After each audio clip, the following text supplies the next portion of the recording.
I moved into my building about 8 months ago. Nothing special about it, mid-size complex, decent price for the area, the kind of place you pick because it's close to work and the reviews aren't terrible. The first time I noticed him was maybe 2 weeks in. I was leaving for work around 7:40, and a man from a few doors down was in the hallway, locking his door at the exact same time. We said good morning, the kind of thing you say to someone you'll probably see again. I did see him again. The next morning. Same time, same spot, locking his door just as I stepped out of mine. I didn't think much of it at first.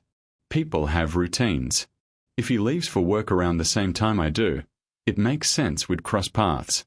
Except I don't have a fixed schedule. I work at a clinic, and my shifts rotate. Some weeks I leave at 7:40. Some weeks I leave at 11. Some weeks I don't leave until the afternoon. He was always there. Not close to my time. Exactly my time, whatever I happened to be that week. I started paying attention without meaning to. I'd come home from a late shift, exhausted, and he'd be taking his trash out right as I got off the elevator. I'd leave early on a Saturday for a shift swap I'd agreed to only 2 days before, and he'd be in the hallway checking his mailbox. I told myself it was a big building, that hallways aren't private, that plenty of people probably cross paths with their neighbors more than they realize once they start noticing it. But I hadn't noticed anyone else. Just him. One evening, I got home later than usual, almost midnight, covered a shift for someone last minute. As I came down the hall, his door was open a few inches, light spilling out into the hallway. He said, "Long one tonight." I hadn't told him I was working. I hadn't told anyone in the building anything about my schedule at all. I said something short back, just yeah, and kept walking. I didn't want to make it a bigger moment than it needed to be, and honestly, I wasn't sure yet if I was overreacting. It's easy to convince yourself a stranger's comment is nothing. People guess. People make small talk. Maybe he just assumed, based on the time. But over the next few weeks, I started keeping track, quietly, on my phone. Not because I thought something was wrong exactly. More because I wanted proof for myself that I wasn't imagining a pattern that wasn't there. I wrote down the times I left and the times I came home. I checked them against every time I saw him in the hallway. 14 encounters in 5 weeks. Every single one within a few minutes of my actual schedule, a schedule that changes weekly, that I don't post anywhere, that even I don't always know more than a few days in advance. I started leaving through the back stairwell instead of the elevator, just to see what would happen. 2 days later, he was down there too, holding a broken box he said he was taking to the recycling bin, an errand that had nothing to do with that stairwell specifically. I didn't confront him. I didn't know what I'd even say. You're in the hallway, a normal amount for someone who lives here isn't something you can accuse a person of. I asked the building manager, carefully, if she knew how long he'd lived there. She checked and said he'd moved in about 10 months ago. I moved in 8 months ago. I asked, just to be sure, if he'd requested this specific floor, or if it had been assigned to him. She looked through the file and said he'd asked for this floor specifically, back when he applied. Back before I'd even toured the building. Before I'd signed anything. Before I even knew this complex existed. He wakes up to a light on in a room he's certain he turned off. Nothing missing. Nothing moved that he can prove. Just a light that shouldn't be on. I moved to a new city for work and needed something short-term while I figured out where I actually wanted to live long-term. I found a sublet online, a 1-bedroom, month-to-month, listed by a woman who said she was traveling for a few months and just wanted someone reliable to keep the place lived in. The apartment was fully furnished, which was part of the appeal. Dishes already in the cabinets, towels already in the bathroom, even a spare key hanging on a small hook by the front door, in case I ever lock myself out. The first couple weeks were completely normal. I unpacked what little I'd brought, settled into the new job, didn't think twice about the place. Then, about 3 weeks in, I came home and the kitchen light was on. I was sure I'd turned it off that morning. It was the kind of thing I always checked before leaving, force of habit from growing up with parents who cared a lot about the electric bill. I figured I'd just forgotten. It happens. A few days later, I noticed the bath mat had been moved, folded differently than how I left it. Small thing. Easy to explain away. Maybe I'd knocked it out of place myself and not noticed. Then I opened the fridge one night for leftovers I was sure I still had, a container of pasta from 2 nights before, and it wasn't there. Nothing else was missing. Just that one container. I texted the woman who owned the place, casual, asked if she had anyone else with access, a cleaner, a friend who checked in on it while she traveled. She said no.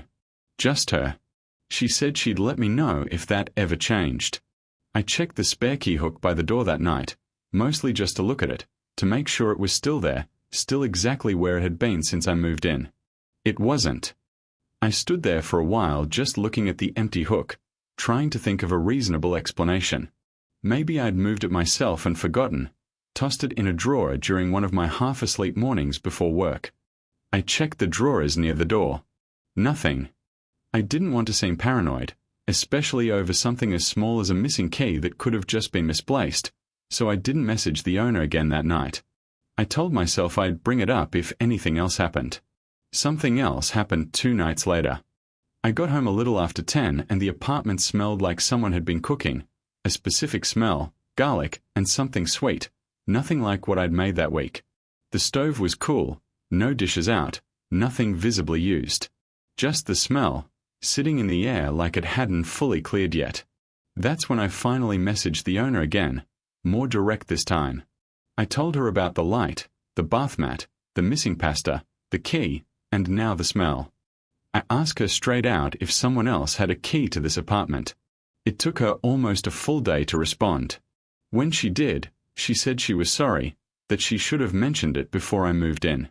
She said her ex-boyfriend had lived there with her until earlier that year, and that even after she'd asked for his key back, she was never fully sure he'd given her the only copy.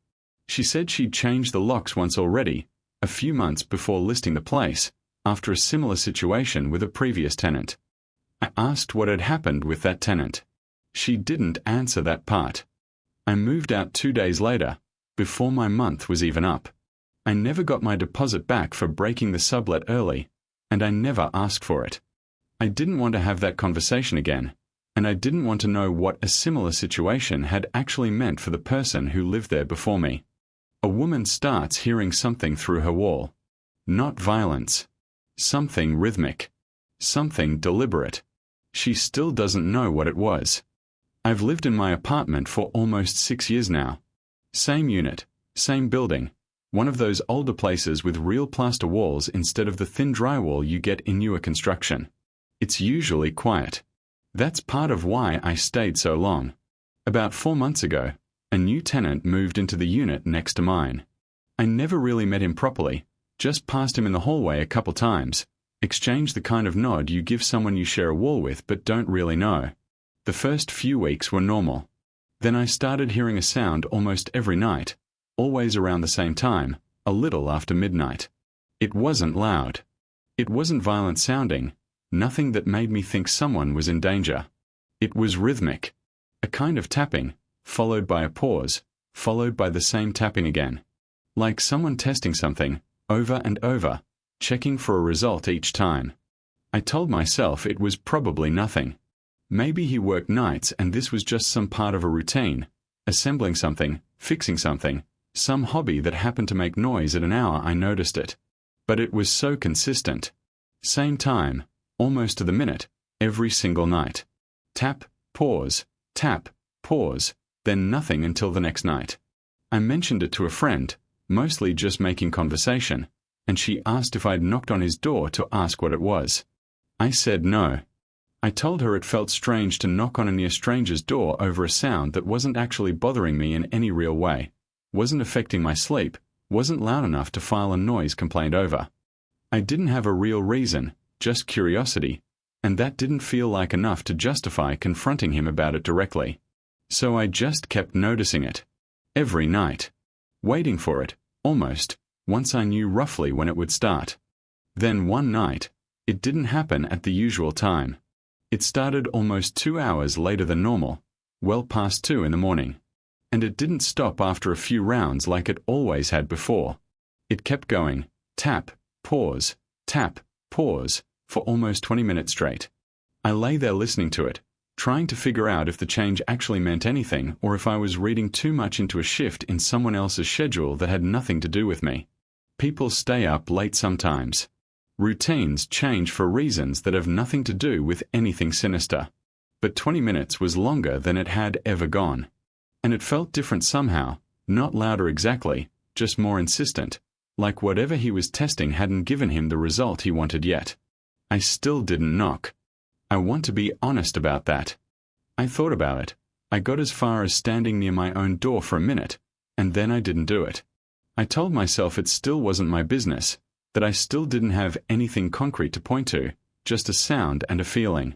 The next morning, I ran into the building manager in the lobby and asked, carefully, if there'd been any complaints about the unit next to mine. She said no complaints, but that the tenant had actually given notice a few days earlier, moving out at the end of the month. She didn't know why. He hadn't given a reason, just said it wasn't working out. For the rest of that month, the sound continued most nights, same time, same pattern, right up until close to when he moved out. Then, a few nights before his last day, it changed again, no tapping at all, just quiet, for 3 nights in a row. On his last night in the building, I heard something different. Not the tapping.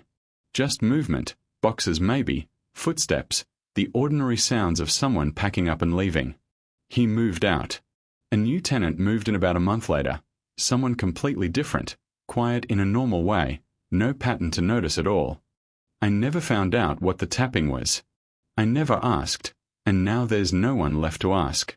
Some nights, out of habit more than anything, I still find myself listening for it around midnight, half expecting it to start again, even though I know there's no reason it would.